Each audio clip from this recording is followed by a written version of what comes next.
أعوذ بالله من الشيطان الرجيم. كلوا واشربوا من رزق الله ولا تعثوا في الأرض مفسدين.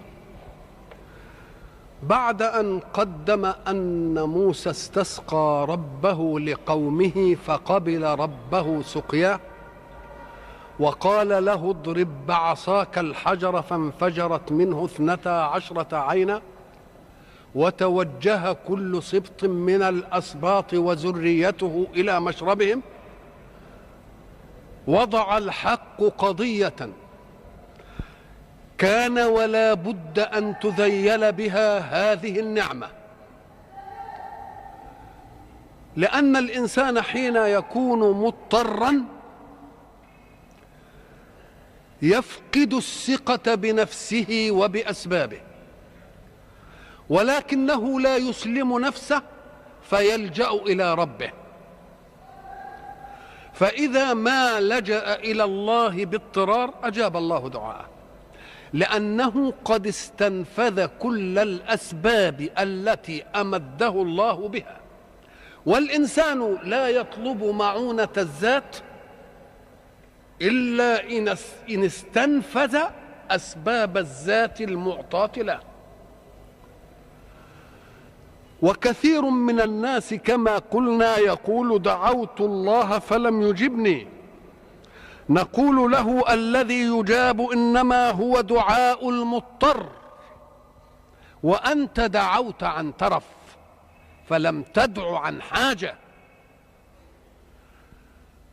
والحق سبحانه وتعالى حين يستجيب لصاحب الضر فيكشف عنه ضره ويستغني بما أعطاه الله، يعود إليه طغيانه الذي قصه الله عنه: كلا إن الإنسان ليطغى أن رآه استغنى. وبعد ذلك حينما تأتيه النعمة يذكر نفسه ولا يذكر ربه، ويقول أوتيته على علم.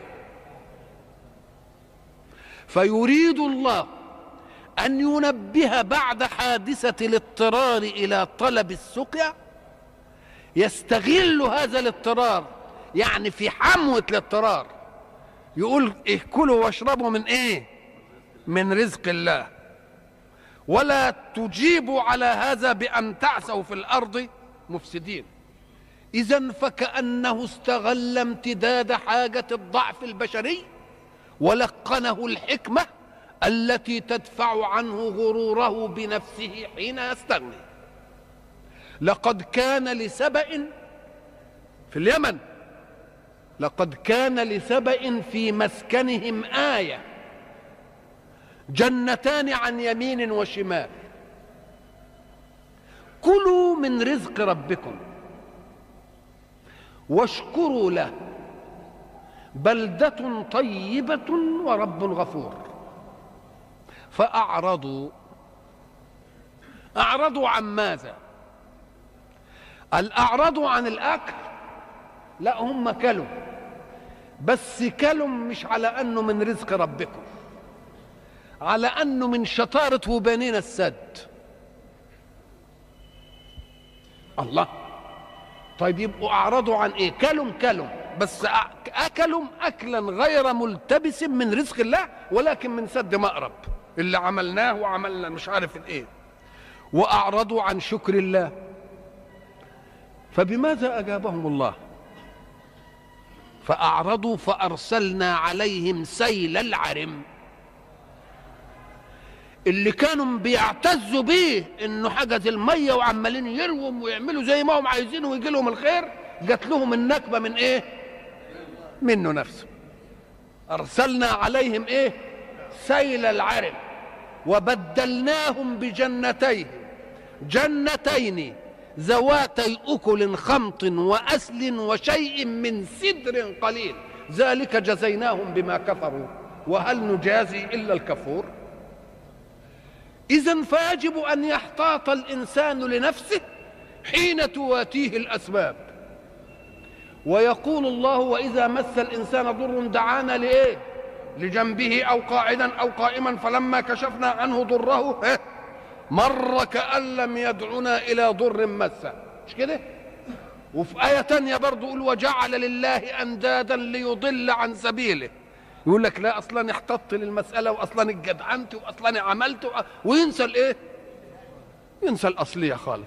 فربنا جه استغلهم وقت الحاجة كما تستغل الحاجة في من يطلب منك شيئا ثم تنصحه وقت حاجته، لأن وقت حاجته ما عندوش غرور الاستعلاء ولا تكبر الطرح، يقوم يمكن ايه يستمع. فربنا لما سقاهم قال بقى كلوا واشربوا بس من رزق ايه؟ من رزق الله. اياكم ان تقولوا ده من عندنا، ده حتى جالكم عن غير بالك. لو جه مطر يمكن قالوا ده صدفة والمطر نزل، لأن المطر ينزل عادة، مش كده ولا لا؟ أما جبالهم من حجر عشان يبقى ما فيش كلام، يعني ايه؟ ما فيش احتيال للطغيان. ولا تعثوا في الأرض مفسدين. تعثوا في الأرض مفسدين، عسى يعني أفسد، وفساد فساد شنيع. طيب لا تعثوا في الأرض مفسدين، القد ده جاي ليه؟ طب ما هو ما دام يعثوا يبقى فساد ولا لا؟ قال لك لا، لأن هناك أمور قد تجري وفي ظاهرها الفساد، هي فساد في الظاهر، إنما نظرا لما يكون من ورائها من الإصلاح يبقى هو عسى صحيح في ظاهر الأمر أنه إيه؟ ولكنه لم يكن مفسدا، بل كان إيه؟ مصلحا. افرض ان واحد ما يعرفش الولد ده صبعه ايه، جريله ايه، في غرغرينه في حاجه، وبعد ذلك شاف واحد جاي كده وما يعرفش ده ان ده دكتور وجايب مشرط وعمل اللي بيقطع صبعه، الولد بحكم غررته مش عارف ايه يقول هذا عسى ولا لا؟ صحيح عسى، لانه جه على صابعه وقطعه، من حيث الظاهر ان ده افساد، انما هو ايه عمله؟ ايه؟ اصلاح. لان بدل ما يقطع الايد كلها وقطع الايد بدل ما الجسم كله ما يضيع. يبقى اذن فيه امر يخرج على قانون الصلاح العام بان يكون افساد في قانون الصلاح العام، ولكن اللي عندهم خبره ودرايه اعلى يقول لك ده انا صحيح على قانون الصلاح العام يبقى فيه افساد، انما في الواقع هو ايه؟ هو اصلاح. ده كلام قوي. مثلا خرق السفينة اللي قلنا عنه زمان، خرق السفينة في قانون الصلاح العام ده إفساد ولا لا؟ أهو عثى وأفسد، مش كده؟ هي كلمة عثى زي ضرب تمام، عثى يعسي وعثي يعسى عسيا وعثى يعسو عسوا، كلها إفساد شنيع.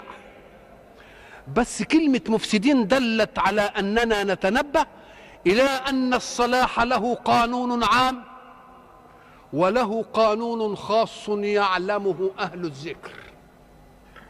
مثلا أنت جيت كده وأنت ماشي لقيت مثلا شرطة أو ناس عمالين بيخلوا ناس من السكن بتاعهم ومطلعين عفشهم بره وبيطلعهم بره، أنت ساعة ما تروح لقانون الصلاح العام بالعقليه العامه تقول اعوذ بالله، ايه الوحشيه دي؟ امال يروحوا فين؟ امال يعملوا ايه؟ لكن لما تيجي للصلاح الخاص اللي علمه اهل الذكر يقول لك ان ما طلعوش دلوقتي البيت هينهدم عليهم ويموتوا. يبقى هو عسى بقانون الصلاح، ان هو قانون الصلاح العام، انما قانون الصلاح الاصلاح الخاص مش مفسد بقى، بل هو ايه؟ بل هو مصلح. قلنا ان السفينه دي سفينه صالحه وكويسه وماشيه في امان الله ولمساكين يعملون في البحر، مش كده؟ وبعدين يجي مثلا العبد الصالح يعيبها، دي قانون الصلاح العام، يبقى عسى ولا مش عسى؟ لكن هو مفسد؟ لا، بما آتاه الله من علم لم يعلمه موسى يبقى هو عسى لكن غير مفسد، بل هو ايه؟ مصلح صلاح. لو علمه أصحاب السفينة أنفسهم هم اللي خرقوا السفينة. ليه؟ أم قال لك لأن ما دام فيه ملك ظالم وبيشوف السفن الكويسة ياخدها يغتصبها، فهو قال نعيب السفينة دي عشان لما يجي يقول احنا لسه هنصلح يوم يسيبها وياخد السفن الايه الكويسه، يقوم نجاها من مين؟ من الظالم. يبقى عسى يعني تعدى على قانون الصلاح الايه العام، انما الاصلاح الخاص في باله. مين اللي علمه الاصلاح الخاص دي؟ قال لك الله، لانه قال ايه؟ عبدا من عبادنا اتيناه ايه؟ رحمه. شوفوا كلمه رحمه تناسب انه يعيب السفينه، لانه ما دام رحمه ما يصدرش عنه الاعمال الايه اللي تؤذي. وعلمناه من لدنا علما، استغل صفه الرحمه فيه لما علم من ان ملكا من الملوك يغتصب هذه السفينه، والسفينه لمساكين. إذن فالحيثيات دي كل ملك يغتصب السفينة الصالحة والسفينة لمساكين. قانون الصلاح العام يمنع اننا نعطبها، انما لما نعرف الحكايه دي يحمل ايه؟ نعطبها ولا ما نعطبهاش؟ فلو ان موسى علم ما علمه الله، العبد الصالح ما علمش من نفسه. اياكم ان تفهموا ان احدا يعلم شيئا بذاته، ولكن يعلم ده موضوع اخر. ولذلك ربنا احتاط قبل القصه قال ايه؟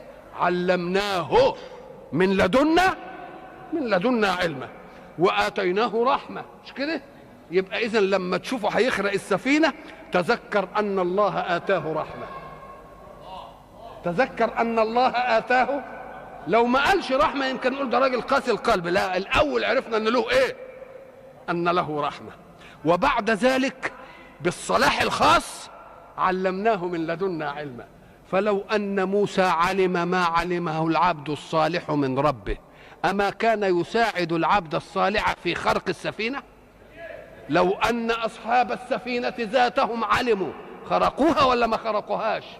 خرقوا. طيب الغلام اللي يقتله ده وبعدين مشيوا كده ولقى غلام فقتله، قال له أقتلت نفسا زكية لقد جئت شيئا ايه نكرا؟ قال ألم أقل لك أنك لن تستطيع معي صبرا؟ ما هو قال له الأول إنك ولن تستطيع معي إيه؟ وكيف تصبر على ما لم تحط به إيه؟ خبرة. الله، إذا برضو قانون الصلاح العام كان يأبى أن يقتل الإيه؟ الغلام. إنما القانون الأعلى الذي علمه له الله هو أفسد، إنما مش عسى، إنما مش إيه؟ ما كانش يريد إيه؟ الإفساد. ليه؟ قال لك لأن ده الغلام هيجي بقى بعدين يعلمه. أما السفينة فكانت ليه؟ لمساكين يعملون في البحر فأردت إيه؟ وكان وراءهم ملك يأخذ كل سفينة إيه؟ غصبا. أهي كل سفينة دي، كلمة كل دي عموم. نقول له لا، كل ملحوظ فيها القيد، فأردت أن أعيبها. يبقى كل سفينة غير معيبة، وإلا لو كان كل سفينة يبقى معيبة ولا غير معيبة ياخدها. يبقى يأخذ كل سفينة ايه؟ صالحة بقى، يأخذ كل، يبقى كل دي اوعى تدخل فيها اي سفينة، لا، اي سفينة ما فيهاش العيب، مش كده ولا؟ والا تنجز ازاي؟ طب واما الغلام اللي قتله فكان ابواه مؤمنين. ما دام ابواه مؤمنين ويمكن الولد ده يورثهم ايه؟ غرور، يمكن يفتنهم في دينه، يمكن عايزين يعيشوه كويس، يمكن يسرقوا له، يمكن مش عارف ايه ينفتنوا بيه. فقال لهم انا هحملكم ايه؟ هحملكم دينكم، والولد ده يروح من سكتكم وهيروح الى الجنه لانه قبل التكليف. مش انتوا كنتوا عايزينه يبقى مبسوط؟ اهو هيبقى مبسوط عندي، وانتم ما تتفتنوش فيه. يبقى قانون الصلاح العام ولا لا؟ لما جه لقى الجدار يريد ايه؟ يريد ان ينقض فاقامه، وهم كانوا استطعموا القريه ولا ما مش استطعموها؟ اتى على قريه استطعم اهلها. استطعم يعني طلبوا ايه؟ الانسان لما يطلب الطعام دي تبقى غايه الحاجه ولا لا؟ واصل فيه فرق بين ان تطلب ما ينفعك مباشره وبين ان تطلب ما شيئا ياتي لك بما ينفع. يمكن لما يطلب مال تقول ده بيحوش وكانز وعنده فلوس قد كده، انما بيقول لك اديني رغيف اكله، تبقى دي في حاجه اكتر من كده؟ اديني لطعام. زي الراجل اللي بده يحسن الظن بسؤاله، يقول لك يا شيخ انا مش عايز، بس يقول للراجل ده يديني لقمتين اكلهم وشويه فول. في حاجه اكتر من كده؟ يبقى ما طلبناش فلوس، لان يمكن لما تطلب فلوس يمكن ايه؟ طيب استطعم يعني طلب طعاما، مش حتى طلبوه لنفسهم عشان يطعموه يعني ياكلوه، يعني ايه ياكلوه؟ يبقى منتهى الحاجه ولا لا؟ ومع ذلك اهل القريه ما رضوش يدوهم، يبقوا قريه ايه شكلها دي؟ ده قريه لئيمه قوي. يقوم لما بنى الجدار ظن موسى ان دي بقى هياخد عليه اجر، لانهم طلبوا ان ياكلوا ما ادولهمش، فعمل لهم عمل يبقى لا اقل من انهم ايه؟ يدوا له الاجر. فلما ما خدش الاجر برضه سيدنا موسى دي خد ده ناس لقمه ما ادونوش ناكل، تعمل لهم عمل ولا تاخدش اجر عليه؟ ده مساله. قال له خلاص انت مش نافع وياي، هذا فراق بيني وبينك. انا هقعد اقول ايه واقول ايه واقول ايه واقول ايه واقول ايه؟ لان كان يجب ان يفهم انهم ما دام استطعما اهلها فابوا ان يضيفوهما، ما رضيوش قالوا لا. خلاص؟ فابوا ان يضيفوهما. طيب كويس، لما ابوا ان يضيفوهما يبقوا لئام، مش كده؟ طيب لما يكون اللئام دول في بلد وبعدين دول اليتيمين دول لهم كنز وابوهم حطوا تحت الجدار والجدار هيقع، يبقى لو وقع في وسط القريه اللئيمه دي ماذا يكون الموقف؟ هيلهفوه، مش كده؟ يبقى اذا لما بنى العبد الصالح الجدار ولا خدش عليه اجر، ده بينتقم منهم لانهم ما اطعموش. مش حرامهم؟ يبقى عمل فيهم فصل ولا لا؟ يبقى اعمل فيهم فصل واخد اجره؟ لا، بزياده. يبقى ربنا بيعلمنا ان في حاجات تجري وظاهر الصلاح العام او القانون العام يأباها، ولكن القانون الخاص الاعلى هو يقول. ولذلك قال له ايه؟ يريد ان ينقض. ربنا حب يبني الجدار ده علشان يبلغوا سن الرشد وبعدين ايه؟ يستخرجوا الكنز. بالله يفهموا بقى كده من فحوى العباره. طب لما يبلغوا سن الرشد مين اللي هيقول لهم ان في كنز هنا؟ ها؟ مين اللي هيقول لهم؟ يبقى لازم العبد الصالح بما اتاه الله من العلم ومن الرحمه والاخره بناه بنايه موقوته. بص كده لقى الولدين سنهم 7 سنين يبلغوا سن الرشد مثلا في 16 او في 18، قال بنى الجدار بناء موقوت، يعني على قد سن كذا يروح مهدوم، ولكن مهدوم وهم بالغين الاشد يروحوا. ايش هذا؟ مساله فاراد ربك ان يبلغ ايه؟ اشدهما ويستخرجها. اذن فقول الله ولا تعثوا في الارض مفسدين، يمكن قال لو تعثوا بس يمكن ما نعملش ما يناقض الصلاح العام، ولو كان في صلاح ايه؟ صلاح خاص. نقول له لا، ده ذهاب الثلث لصلاح الثلثين جائز. ذهاب الثلث لصلاح الثلثين جائز. يبقى انت في اذهاب الثلث ناقضت القانون العام، الا انك دخلت في قانون خاص. هذا القانون الخاص هو ده اللي ايه؟ هو ده اللي ايه؟ اللي اصلح. ولا تعثوا في الارض مفسدين، كأن فيه ايه؟ عسية او عسو، انما ما يبقاش مقصده الايه؟ الافساد. فيجب ان يتنبه الناس الى شيء ضد قانون الصلاح العام وشيء خاضع لقانون الاصلاح الخاص.